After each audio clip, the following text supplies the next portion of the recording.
Anda mengatakan Pak mati itu sakit. Apa yang Anda rasakan waktu itu? Rasa dada sesak, terus sakitnya tuh seperti ditusuk pedang, terus seperti kulit binatang Dikuliti gitu? dikuliti hidup-hidup. Sakit sekali waktu itu Sakit rasanya? sekali. Terus di dada saya terasa sesak. Setelah itu paman saya mengajar saya mengucap kalimat thayyibah,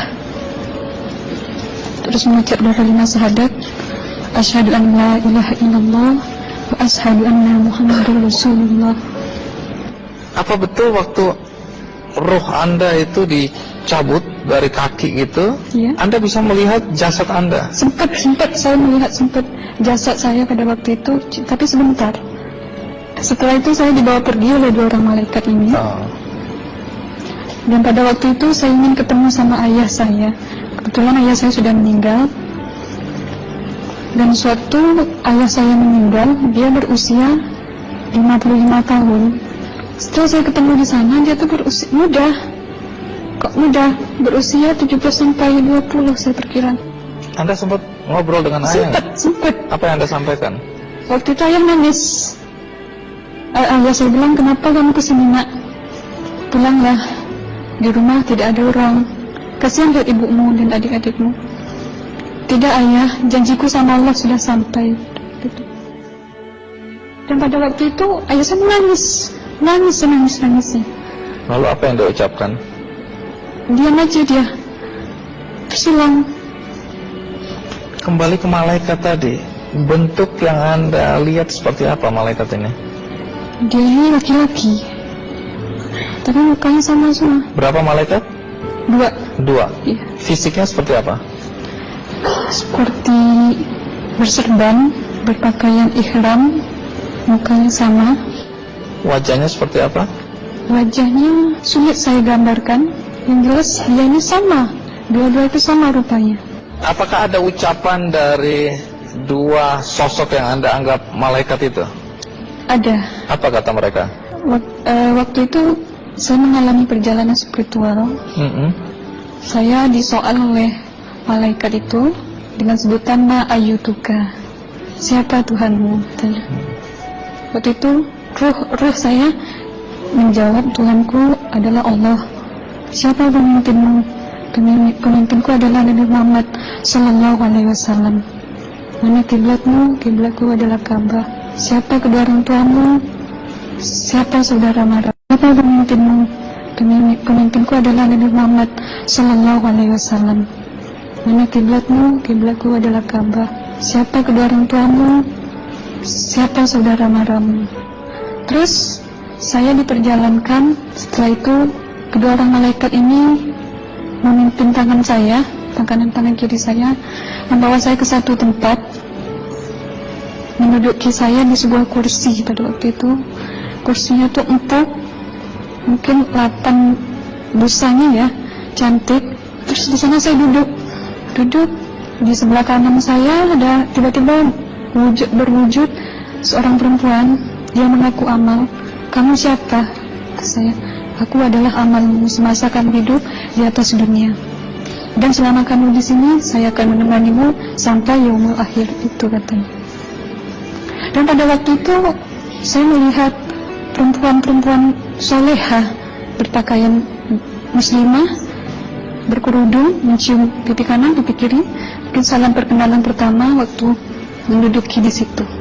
Setelah itu saya dihijrahkan lagi, dibawa oleh 2 orang malaikat ini lagi, melihat dosa-dosa besar ya. Di sana saya diperlihatkan ada seorang laki-laki memikul besi di bahunya. Saya perkirakan besi itu mungkin beratnya tuh berton kali ya. Berat sekali ya. Berat sekali. Terus dia berjalan nggak sampai ke tujuannya. Berlumuran darah nanah, baunya na'udzubillah misalnya. Bajunya tuh sobek-sobek. Waktu itu roh saya disaksikan oleh Amal. Saya tanya kepada Amal, roh tanya sama Amal, wahai amalku, dosa apakah yang manusia ini lakukan sewaktu ia hidup di atas dunia? Amal menjawab pada waktu itu, Suatu manusia ini di atas dunia, dia ini adalah menyantet orang, menemuh orang, sehingga dia berjalan nggak sampai yaumul akhir katanya. Yang kedua, saya melihat ada seorang laki-laki saling bunuh membunuh. Sebentar kayak gitu lagi. Suatu manusia ini hidup di atas dunia, dia adalah seorang pembunuh, hingga dia tidak mau bertanggung jawab terhadap orang yang dibunuhnya. Terus yang ketiga, saya melihat ada seorang laki-laki dihujam kemaluannya pakai besi panas, timah panas itu ya, hingga menembus. Waktu itu roh bilang sama amal, wahai amalku, dosa apakah yang manusia ini hidup di atas dunia? Amal waktu itu menjawab, suatu manusia ini hidup di atas dunia, manusia ini adalah seorang perzina. Setelah itu saya melihat ada seorang laki, hingga dia tidak mau bertanggung jawab terhadap orang yang dibunuhnya. Terus yang ketiga, saya melihat ada seorang laki-laki dihujam kemaluannya pakai besi panas, timah panas itu ya, hingga menembus. Waktu itu roh bilang sama amal, wahai amalku, dosa apakah yang manusia ini hidup di atas dunia? Amal waktu itu menjawab, suatu manusia ini hidup di atas dunia, manusia ini adalah seorang perzina. Setelah itu saya melihat ada seorang laki-laki disebati oleh rotan.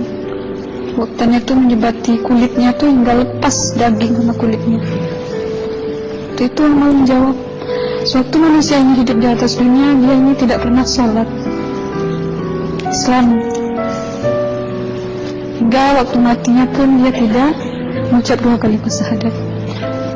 Dan pada waktu itu roh sama amal sempat menghafiz Quran pada waktu itu dengan harapan supaya orang manusia yang Allah siksakan ini bisa terampuni dosanya. Jadi masih sempat waktu itu ya? Iya, roh sama amal yang menghafiz Quran, bertahzim, bersalawat, baca ayat 1000 dinar, membaca yasin. Tapi sayang, bahkan tambah banyak Allah tidak mengampuni dosa-dosa mereka sayangnya. Setelah itu, akhirnya yang terakhir kali berzikir. Zikir saya pada waktu itu, subhanallah, walhamdulillah, wa la ilaha illallah, wallahu akbar, la haula wa la quwwata illa billahil aliyyil azim. Sekuat-kuatnya nada saya berteriak, tiba-tiba saya merasakan detik jantung ya. Waktu itu mungkin paman saya yang menyaksikan. Itu saya koma. Disitulah saudara Anda kembali ke jasad ya? Iya, benar.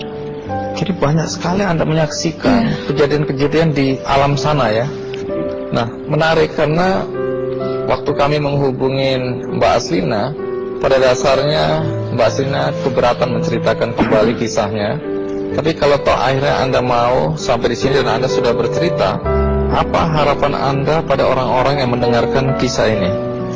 Ya, harapan saya pertama, ya lebih banyak menyambut puasa ya, lebih banyak mendekat diri aja sama Allah, perbanyakkan amalan soleh, perbanyakkan zikir, perbanyakkan sholawat, baca Quran, dan sebagainya. Itu harapan Anda ya? Iya. Baik, terima kasih Mbak Aslina ya, sudah datang dari Bengkalis untuk menceritakan kisah.